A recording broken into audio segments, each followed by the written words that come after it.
morning, everybody. Dr. Rick here, dropping in on you. Hope everybody's having a great weekend. Look, I want to just talk to you briefly about some difficult and uncomfortable moments you're experiencing or that you are going to experience. We live in a world where the veil of average cloaks the majority. And what I mean by that is that we literally have been programmed from childhood through school and a number of other mechanisms to believe that it's okay to be average, that it's okay to become a carbon copy of everyone else, that you don't have to address those driving images and dreams and visions and aspirations and hopes that are tugging at your heartstrings and invading your dreams and thoughts, that those things are fantasies, that they are meant to be lived. And eventually you buy into it and everybody plugs into this matrix of mediocrity and you live your life. And then here's what happens when you decide that you are going to come out of it, when you decide that you are going to be the best version of yourself, that you are going to honor the designer by living at the level of your design. Here's what happens. You begin to move out of this box of mediocrity, this box of average, this box of status quo, and you begin to literally convict the conscious of the people you leave behind, the people who were once your hanging buddies, the people who are part of your inner circle, the people who are your family and loved ones that are comfortable with the person you are. They know you. You sort of hedge in and provide the parameter of who they have determined they are.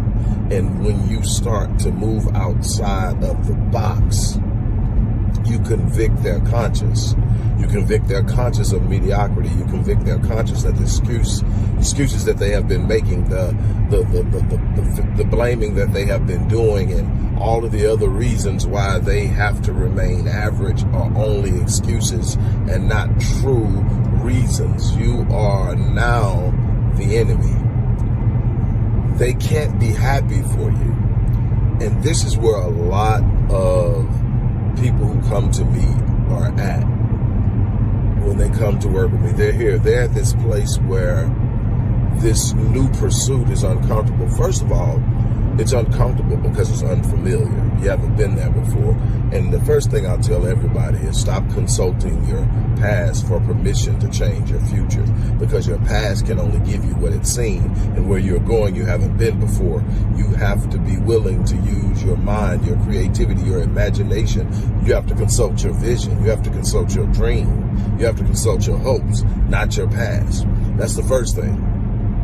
That's that unfamiliar feeling that you say it just don't feel right. That's because it's unfamiliar, but you got to keep going. The other part of this is that the people that was once celebrating you and happy to be around you and ooh-ahhing with you and giggling and laughing and all, hugging and all of that on you now seem distant. It's an uncomfortable chemistry. Things are off and you are trying to understand it, and they're telling you everything from you're not who you used to be. You've changed. And the crazy thing is we live in a society where saying you've changed is offensive. I want somebody to tell me every day they see me that I've changed. I want to know that I'm growing, that I'm becoming, that I'm not the man I was when I went to sleep last night, that somehow today I'm going to grow into somebody a little bit more wiser, a little bit more smarter, a little bit more knowledgeable, a little bit more loving, a little bit more graceful. I want to be better, and that means that I'm changing. And so you've got to get to the point where you determine that, hey, look, I've got to understand that God designed this universe to be an environmental transformational mechanism. And what that means is as I move towards where I'm going to lose some people.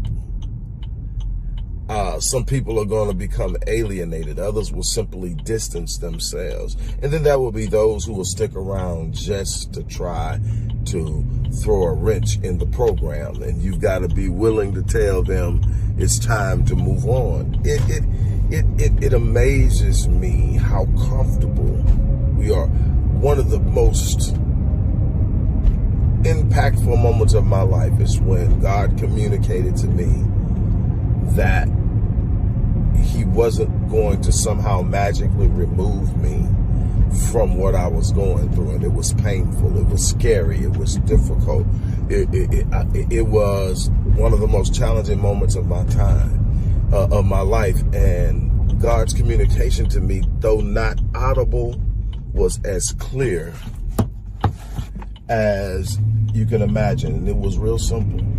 I will not take you out of it, but I will bring you through it. The second part of the message was, you're more concerned with your comfort. I'm more concerned with your character, and I can't build character in comfort. And that changed my approach to life. Again, I never begged God to take me out of anything. I started to embrace the challenges and the moments of difficulty because I found I grew in them. I found I became stronger. I found I became wiser. I found that I became better. And so that's what I looked for. That's what I saw. And what I want to challenge you to do is I want to challenge you to become the best version of yourself. I want to challenge you to get out of that box. I want to challenge you to raise up and do something extraordinary. I want to challenge you to raise up and do something phenomenal. And it's inside of you, but you're going to have to be willing to lose some people along the way. You're going to have to be willing to feel a little uncomfortable. You're going to have to be willing to have some moments where it seems like it's only you, and you're going to have to get close to God in the process. And then you're going to have to build a new circle. You're going to have to develop new friendships, new business acquaintances. You're going to have to build a winning circle. Association brings about assimilation, and you're going to be the average of the 5 people you spend the most time around. So you better start looking at your friends and evaluating if their lives in averages equaling what you want to become. And if not, you're going to have to make some changes. It doesn't mean you've got to push them completely out of your life, but it means that you're going to have to start finding people to spend time with that mimic and mirror and look like what you're trying to do and accomplish. You are going to have to make up in your mind to be uncomfortable. You're going to have to learn to make up in your mind to let the universe as God designed it and expresses itself make room. That's the thing that you're going to have to do. Look, I've made it to the gym. I'm going to get out of here and do what I need to do. Again, to make sure I'm better, I'm healthier, I'm stronger. Just a part of the process of every day becoming better. And I'm challenging you to do it. You can do it no matter what it is. You know me. My favorite quote of all time is, if the dream and the vision you have for your life isn't so huge that it intimidates you, there's a good chance it's insulting God. On that note, look, I'm going to get ready to get out of here. Go for it. Stand up on it. I live my life on full so that when I leave this place, I die on E. That should be your goal too. Give each day all you have and change.